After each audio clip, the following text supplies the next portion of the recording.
Welcome to my channel. ఇప్పుడు వచ్చేసి మనం మధుశాల మూవీ రివ్యూ చూద్దాం.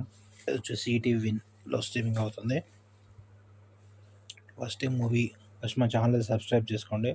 మన ఛానల్లో కొత్త movies, OTT movies reviews plus movie release reviews వస్తాయి, ప్లస్ ఐపీఎల్ మ్యాచ్ రివ్యూస్ కూడా వస్తాయి. ఇప్పుడు మూవీ విషయానికి వస్తే, మూవీలో మెయిన్ క్యారెక్టర్స్ వచ్చేసి హీరో ప్లస్ తనకు హీరోయిన్ కూడా ఉంటుంది. ప్లస్ ఇక్కడ హీరో ఫ్రెండ్స్ ఉంటారు కొంతమంది, ప్లస్ ఆ ఊరు ఎమ్మెల్యే అని సర్పంచ్ అని చెప్పి కొంచెం పాలిటిక్స్ లాంటివి కూడా ఉంటాయి. అయితే ఇక్కడ హీరో క్యారెక్టర్ వచ్చేసి తను చికెన్ సెంటర్ నడుపుతుంటాడు. అయితే ఒక అమ్మాయిని లవ్ చేస్తుంటాడు. అయితే ఇక్కడ మెయిన్ స్టోరీ ఏంటంటే, ఇక్కడ ఆ ఊరి ఎమ్మెల్యే వచ్చేసి తను మంత్రిగా అవబోతుంటాడు. అలాంటి టైంలో తను వచ్చేసి వాళ్ళ కొడుకు వచ్చేసి ఒక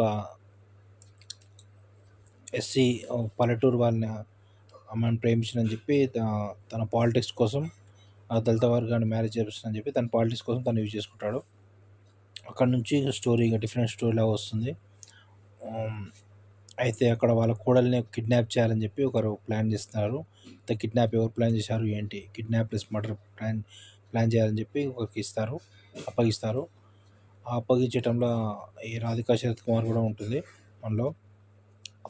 తన క్యారెక్టర్ ఏందో మీరు మూవీలో చూడండి. అట్లా 2-3 క్యారెక్టర్స్ ఉంటాయి. హీరో ఫ్రెండ్ క్యారెక్టర్ ఒక అతను ఉంటాడు.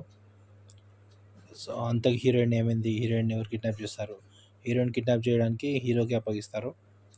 అయితే కిడ్నాప్కి ఇంత అమౌంట్ అని చెప్పి, తర్వాత మర్డర్ అంటే హీరో మర్డర్ ఎవరు చేయమన్నారు అని చెప్పి ఇన్వెస్టిగేట్ చేస్తుంటాడు. అట్లా ఈ స్టోరీ మొత్తం kidnap, murder, drama, politics, game ఇలా ఉంటుంది. టోటల్గా మూవీ అయితే పర్లేదు, బాగానే ఉంటుంది, మనకు బోర్ ఎక్కడ కొట్టదు. మూవీకి రేటింగ్స్ వచ్చేసి 3/5 ఇవ్వచ్చు. ఈ మూవీలో సాంగ్స్ అయితే ఎక్కువేం లేవు. కామెడీ అయితే పర్లేదు, కామెడీ బాగానే ఉంటుంది. Please subscribe to my channel to see the movie reviews.